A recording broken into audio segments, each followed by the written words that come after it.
성찬식 때문에 시간이 좀 지났습니다만은 말씀을 전하겠습니다. 우리 중고등학교 다닐 때로 압니다. 국사 시간 되면 조선의 왕들 이름을 많이 외웠지 않습니까? 태정, 태세, 문단세, 예성, 연중, 임명선. 그 다음에 뭐죠? 광인, 효현, 숙경이.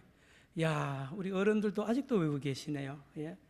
왕 이름을 그렇게 많이 외웠지 않습니까? 아직도 안 잊어버렸습니다. 조선의 역사를 왕을 중심으로 비웠다는 증거 아닙니까? 여러분, 모든 세계 역사는 주로 왕을 중심으로, 지도자를 중심으로 그렇게 기록된 것을 볼 수가 있습니다. 성경도 펴보면요, 열왕기 상하, 역대 상하에 보면 수많은 남북의 왕들 이름이 나오고 그들의 치적이 나옵니다.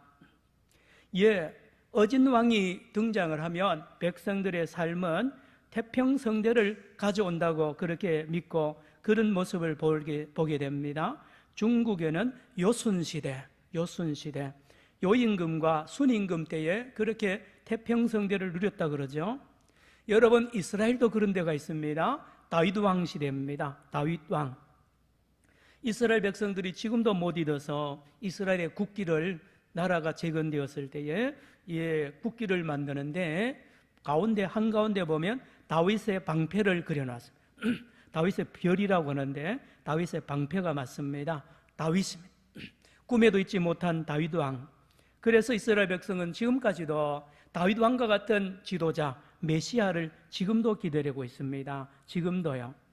예수님 당시, 오늘 본문입니다. 6월절 명절입니다. 국내에 흩어져 있던 모든 유대인들이, 많은 유대인들이 예루살렘으로 몰려서 6월절을 지켰는데요, 학자들에 의하면 약 100만에서 200만 가까운 인원들이 그 예루살렘 시내 크지 않습니다. 그 좁은 예루살렘에 가득 차 있었습니다.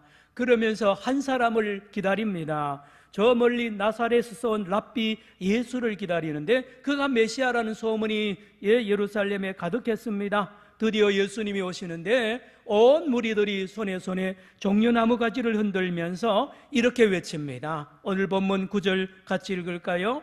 이에 마태복음 21장 9절에 온 무리들이 앞서고 뒤서고 시작.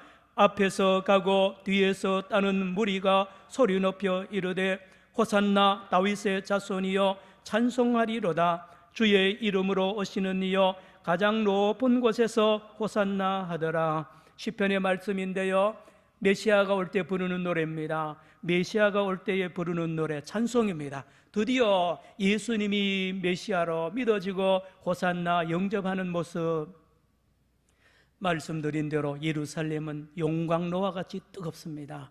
예수님을 기다리고 메시아를 기다렸는데요, 바로 그분이 오셨기 때문에요, 수백만 명이요 예수님을 향하여 나라가 회복되고 메시아 왕국이, 다윗 왕국이 드디어 회복되어서 온 이스라엘은 물론이고 온 세계에 태평성대가 올 줄로 믿고 예수님을 향하여 호산나 호산나 외치고 손에는 종려나무 가지를 흔들었다고 그랬습니다. 종려나무의 특징은 죽지 않습니다. 배도 다시 올라나고요, 불에 태워져도 또 내년에 싹이 또 올라옵니다. 종려나무 들고 가지 들고 호산나 호산나. 여러분, 중국 영화 이렇게 가끔 보면 왕을 향하여, 황제를 향하여 만세 만세 만만세라고 외치는 경우가 있잖아요. 그겁니다. 종려나무 가지를 흔든다는 것은 당신은 영원한 왕이 되라는 그러한 표시입니다. 그리고 사람들은 옷을 벗어서 그 메시아의 길을 만들죠. 길을 닦아줍니다. 제자들은 옷을 벗어서 예수님이 타는 나귀 위에 안장을 만들어주지 않습니까? 그래서 오늘이 종려주일입니다. 예수님께서 이제 공생애를 마지막으로 예루살렘에 입성해서 십자가를 지기 전 바로 그 날 아닙니까? 여러분, 오는 금요일이 예수님이 돌아가시는 날인데 이제 주일이 되어서 입성하는 날이 오늘입니다. 자, 그런데요, 이렇게 용광로와 같이 뜨거워서 예수님이 메시아로 오셨다고 소리 지르는데 정작 당사자인 예수님은 전혀 관심이 없어요. 반응을 하지 않습니다.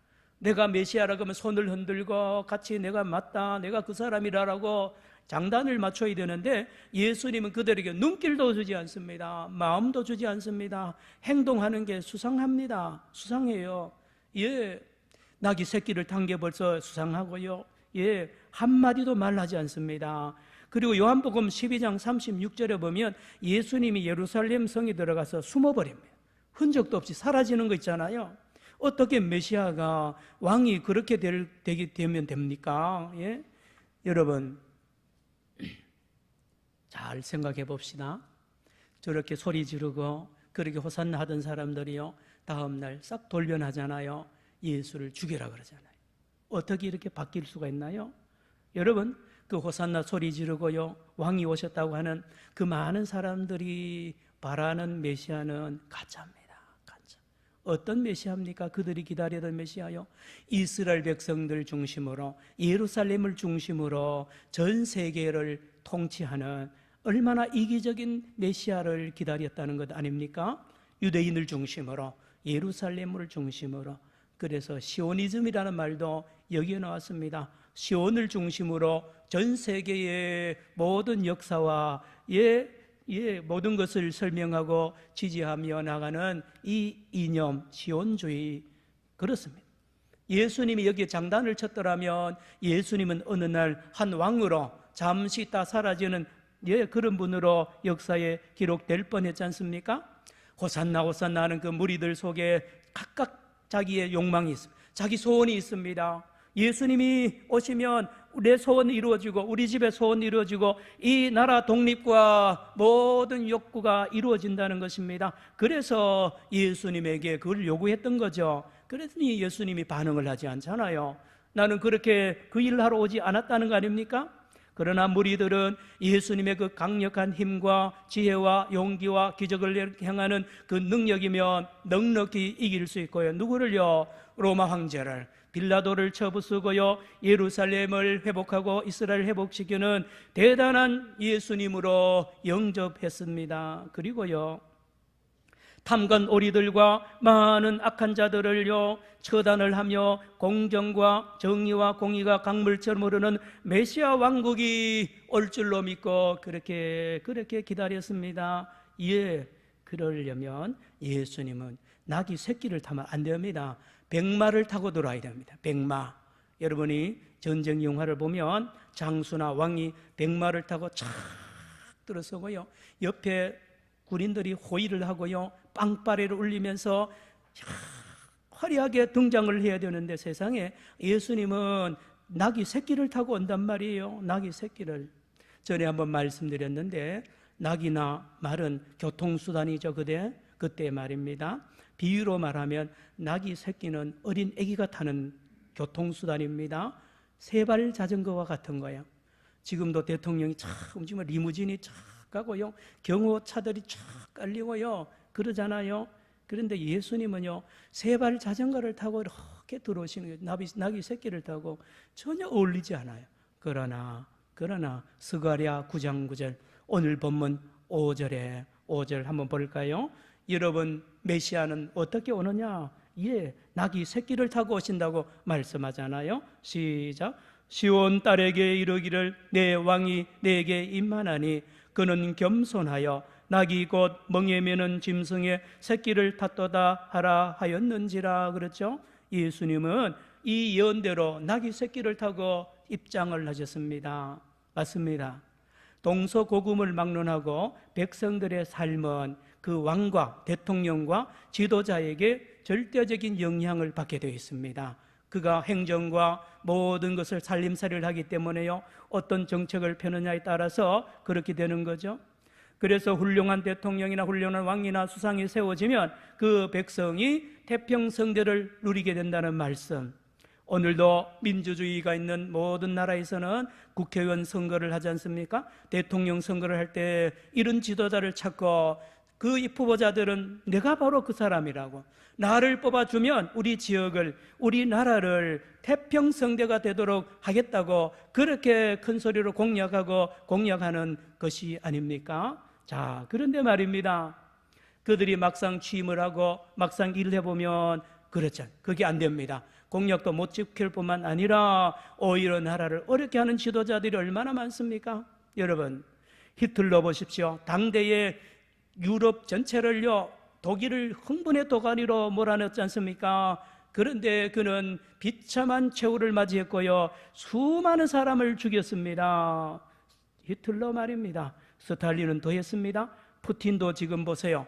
자기의 권력을 연장시키기 위하여 그 우크라이나를 전쟁을 전 세계를 공포에 누구를 위합니까? 자기를 위한 것입니다. 여러분, 모택동이 그러며 시진핑도 그러합니다. 어떤 나라의 지도자도 똑같습니다. 김일성, 김정은, 김정일요, 전부 북한에 자기들을 위하여 지금도 사리사욕을 위해서 하는 거 아닙니까? 그런데 이 세 사람 다 보면 백마 타고 백두산에 올라가서 사진 찍어가지고 김일성이도 김정일이도 김정은이도 흰말을 타고 백두산에 올라가서 눈 오는 날 촬영해서 전 세계에 자기를 과시하는 모습을 여러분 보았지 않습니까? 일본의 히로히토 천황도요, 이 태평양의 평화를 만든다는 명목으로 얼마나 많은 사람을 죽이고요, 인권을 유린했지 않습니까? 성도 여러분, 그런가 하면 사이비 이단 교주들도 전부 백마 타고 등장합니다. 이만희도 백마 타고 등장해가지고요, 자기를 따르면 다 해결된다고요, 메시아라고 그렇게 말하죠. 전부 가짜입니다. 전부 가짜입니다. 여러분, 그들은 도리어 파괴자들이요, 전쟁광들입니다. 대부분의 전쟁은 그 지도자를 위해서 일으키는 거예요. 백성을 위하여 일으키는 전쟁은 거의 없습니다. 성도 여러분, 왜 그럴까요? 그들은 겸손하지 않습니다. 그들은 사리사욕에 가득 차서 교만합니다. 그래서 그들은 그들의 사리사욕을 채우기 위하여 군사력, 핵무기도 그들이 취임식 때요 많은 무기를 보여주고, 경제력, 모든 언론을 장악하고 사법권조차 장악하려고 하는 이유가 뭡니까? 자기 자신을. 지금도 이스라엘에 대규모 데모가 일어나는데요, 지금 나타냐후 수상이요 재판받고 있습니다. 뇌물죄로 사법권을 박탈하려고요 하다가 지금 큰 폭동이 일어나 있다고 합니다. 그렇죠? 여러분, 어느 지도자든지 다 보면 깊이 보면 가짜입니다. 진짜 왕이 아니라는 말씀 이미 시편 2편에 우리에게 알려주고 계세요. 시편 2편 1, 2절에 어찌하여 이방 나라들이 분노하며 민족들이 헛된 일을 꾸미는가? 세상의 군왕들이 나서며 관원들이 서로 꾀하여 여호와와 그의 기울음 부음 받은 자를 대적하며 그랬습니다. 성도 여러분, 그렇지 않습니까? 그들은 세상의 군왕들은 옛날이나 지금이나 하나님 대적합니다. 자기와 자기 자신을 위하여, 자기 민족을 위하여 수단과 방법을 가리지 않고 있지 않습니까? 성도 여러분, 시편 2편 12절에 그들을 위하여 경고의 말씀이 기록이 되어 있습니다. 그의 아들에게 입맞추라. 따라합시다. 그의 아들에게 입맞추라. 어느 지도자든지 예수님에게 입맞추고 예수님처럼 지도자가 되라는 말 아닙니까? 그러면 성군이 된다는 말씀입니다. 성도 여러분, 오늘은 종려주일입니다. 종려주일의 교훈이 뭘까요? 종려주일의 교훈은 뭡니까? 참왕을, 참 주인을, 참 지도자를 믿고 따르면 개인도 복받고 가정도 민족도 행복해진다는 그 교훈이 바로 종려주일의 교훈입니다. 누굽니까? 예수님입니다. 예수님 외에는 이 땅에 참 왕이 없습니다. 예수님 외에는 겸손하지 않습니다. 겸손하지 않아요. 다 자기를 위하여 일하고 자기 가족을 위하고 자기 무리들을 위하여 일합니다. 이 세상의 지도자들 말입니다. 그러나 예수님은 하나님이시지만 자기를 버리시고 백성을 위하여 목숨까지 버리시러 오신 그 예수님, 그래서 예수님은 나귀 새끼를 타고 오신 것입니다. 여러분, 예수님이 말 타고 백마 타고 들어오면 안 어울리잖아요. 예수님의 말씀과 예수님의 삶과 전혀 어울리지 않습니다. 지극히 작은 자로 오신 거예요. 그러니 사람들이 무시합니다. 자전거 타고, 세발 자전거 타고 지나가 보세요. 누가 봅니까? 오히려 조롱하죠. 예수님을 모두 조롱했잖아요. 하나님인데요, 그가 하나님인데요, 그가 구원자인데요, 그를 믿으면 그가 복을 받고 누구든지 복을 받는 위대한 참 왕이신데도 사람들 눈에 안 보입니다. 왜요? 작기 때문에요. 너무 약해 보이지 않습니까? 겸손해서 사람들을 몰라봅니다. 주목하지 않는 거예요. 무시합니다. 성도 여러분, 복음입니다. 오늘 복음을 전합니다. 그 예수님은 오늘도 살아계십니다. 오늘도 살아계셔서 나귀를 타시고 나귀 새끼를 타시고 저와 여러분 마음 앞에, 저와 여러분의 가정 앞에, 저와 우리가 있는 이 산정형 교회 앞에 주님은 살아계시는 줄로 믿으시기를 축원합니다. 영원히 살아계세요. 나귀 타고 나귀 새끼 지극히 작은 자로 오늘 우리 가까이 계시는데 우리가 안 보이잖아요. 예수님 보입니까? 그 작은 예수님을 봅니까? 여러분, 저와 여러분 누구 보고 있습니까? 저 위대하다고 하는 사람들 보고 있잖아요. 세상에 권력 있고 힘 있다는 사람 다 바라보면 안 됩니다. 왕 아닙니다. 그러나 그 예수님, 작은 예수님, 그는 하나님의 본체십니다. 그는 능력자요, 그는 치료자요, 그는 위로자입니다. 성도 여러분, 왕이세요. 그런데 기가 막힌 왕이신데요, 여러분, 저와 여러분의 머리카락까지 다 카운트할 정도로, 저와 여러분의 앉고 일어섬을 다 아실 정도로 우리 마음에 있는 모든 것을 다 아시는, 그러니 참 왕입니다. 예수님밖에 없어요. 예수님은 우리의 모든 걸 아시고 치료하시고 위로하시고 회복시켜 주시는 살아계신 주님입니다. 이 주님을 왕으로 섬기면요, 우리의 심령이 깨끗해집니다. 복잡하잖아요, 우리 마음이요. 오늘 얼마나 복잡합니까? 이 문제 저 문제, 이 걱정 저 걱정. 그런데 예수님이 우리 안에 오면, 우리 안에 보면 나를 성전 삼고 내 안에서 왕으로 오시면 성전을 깨끗하게 청소하십니다. 정리하십니다. 야야, 이건 이렇게 하고 저거는 저렇게 해라. 걱정하지 마라. 따라합시다. 걱정하지 마라. 오늘도 저는 성찬을 나누면서 주님께서 그런 감동을, 걱정하지 마라, 힘내라. 여러분에게도 같은 거예요. 살아계시다니까요. 이 살아계신 나귀 타신 겸손한 예수님을 왕으로 삶아서 저와 여러분의 심령과 가정과 우리 교회가 천국 되기를 축원합니다. 기도합시다. 하나님 아버지, 오늘 종료주일에 주님 주시는 말씀, 참으로 나귀 타는 작은 새끼 나귀를 타시고 들어오시지만 주님은 하나님이십니다. 주님은 참 왕이십니다. 주님만을 섬기며 주님만을 따라가는 우리 모든 심령 가정, 우리 교회 되게 하여 주옵소서. 예수님의 이름으로 기도드리옵나이다. 아멘. 151장 찬송가. 만왕의